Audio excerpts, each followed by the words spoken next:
السلام علیکم۔ آج نوران اکیڈمی میں ہم اپنے کام میں دیانتداری کے اصولوں پر بات کریں گے، جو ایک لازوال تمثیل سے ماخوذ ہے۔ اگر آپ کو اس سے فائدہ ہو تو برائے کرم سبسکرائب کر کے اور اسے صدقہ جاریہ کے طور پر شیئر کر کے ہماری مدد کریں۔ چلے اس میں گہرائی میں اترتے ہیں۔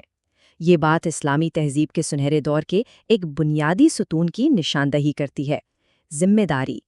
یہ کسی مشہور شخصیت کی کہانی نہیں ہے، بلکہ ایک ایسے اصول کی کہانی ہے جس نے ایک پوری تہذیب کی بنیاد رکھی تھی۔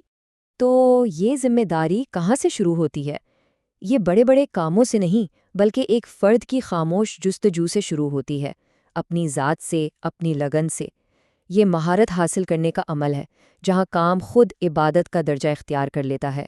یہ کہانی الیاس نامی ایک شخص کی ہے۔ اس کا سفر کسی مراد یافتہ پس منظر سے نہیں، بلکہ اپنے فن سے ایک گہری وابستگی کے ساتھ شروع ہوا۔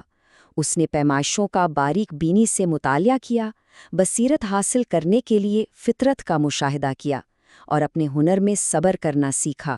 اس نے شہرت یا آسان راستوں پر مہارت کو ہمیشہ ترجیح دی، اور ان کا یہ طریقہ کار اسلامی تہذیب کی روح کی عکاسی کرتا ہے۔ یہاں علم کوئی دوڑ نہیں تھی جسے جیتنا ہو، بلکہ اسے محنت سے، لگن سے کمایا جاتا تھا۔ یہی وہ بنیاد ہے جس پر حقیقی مہارت قائم ہوتی ہے۔ اور جب کوئی انسان اس قدر لگن سے کام کرتا ہے تو پھر ایک آزمائش ضرور آتی ہے، ایک ایسا موڑ جہاں اصولوں کو دنیاوی فائدے کے مقابلے میں تولا جاتا ہے۔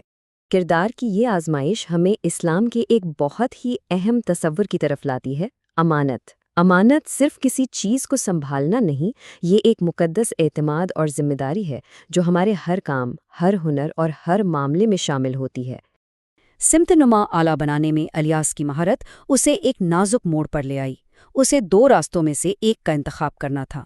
ایک راستہ تھا جلد بازی کا، سستا مواد، تیز پیداوار اور ایسی خامیاں جو شاید نظر نہ آتی۔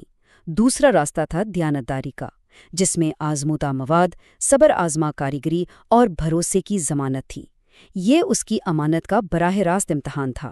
تو جب اسے فوری فائدے کا لالچ دیا گیا تو اس کا جواب کسی کاروباری حساب کتاب پر مبنی نہیں تھا، بلکہ اس کی روح سے نکلا تھا۔ یہ ایک جملہ ہی اس کے پورے اخلاقی نظام کو بیان کر دیتا ہے۔ دیکھیں، اسلامی اخلاقیات یہ نہیں پوچھتی ہیں کہ لوگ کیا کہیں گے، بلکہ سوال یہ ہوتا ہے کہ کیا اللہ راضی ہوگا۔ یہی اس کی دیانتداری کی اصل بنیاد تھی۔ اصولوں پر سمجھوتا نہ کرنے کی ایک قیمت ہوتی ہے، لیکن اس کا جو انعام ملتا ہے وہ فوری فائدے سے کہیں بڑھ کر ہوتا ہے۔ اور یہیں سے ہمیں برکت کا تصور سمجھ میں آتا ہے۔ برکت کو اکثر غلط سمجھا جاتا ہے۔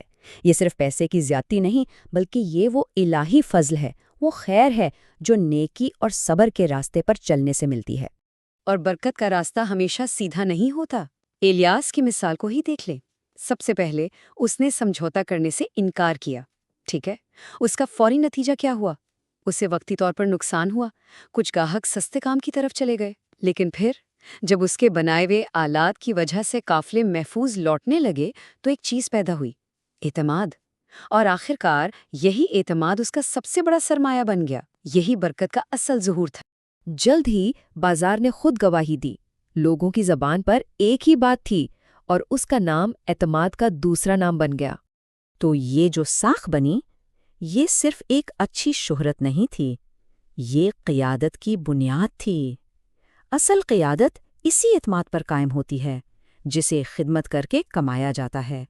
تو جب کام بڑھا تو الیاس نے اسے کیسے سنبھالا؟ اس کا طریقہ بھی اصولوں پر ہی مبنی تھا۔ اس نے صرف منافع نہیں دیکھا، بلکہ اس نے شاگردوں کو اپنا ہنر سکھایا تاکہ معیار قائم رہے۔ علم کو چھپایا نہیں، بلکہ بانٹا، اور ایسے نظام بنائے جن سے لوگوں کی حفاظت ہو، نہ کہ صرف اس کی اپنی ساکھ بڑھے۔ یہ اسلامی قیادت کی ایک بہترین مثال ہے، جہاں پہلے اقدار کو پھیلایا جاتا ہے اور پھر کام کو۔ جب جڑیں مضبوط ہوں تو پھل خود بخود لگتے ہیں۔ اس کی زندگی کی سب سے بڑی آزمائش تب آئی جب اسے ایک بہت بڑی پیشکش کی گئی، ایک ایسا معاہدہ جو اس کے علم کو صرف چند امیر لوگوں تک محدود کر دیتا۔ اور یہ پوری کہانی ہمیں ایک اہم سوال کے سامنے لا کھڑا کرتی ہے۔ جب کسی کے ہنر کی قدر بڑھ جاتی ہے تو کون سا راستہ چنا جاتا ہے؟ رفتار اور منافع کا، یا درستی اور ایمانت کا؟ الیاس کی کہانی ہمیں اپنے کام کی اصل پہچان کے بارے میں ایک گہری سوچ دیتی ہے۔ حقیقی معمار یہ نہیں سوچتے کہ وہ کتنی جلدی آگے بڑھ سکتے ہیں، وہ یہ سوچتے ہیں کہ دوسرے ان پر کتنے اطمینان سے، کتنی حفاظت سے بھروسہ کر سکتے ہیں۔ نوران اسٹوڈیو کی پیشکش اور تخلیق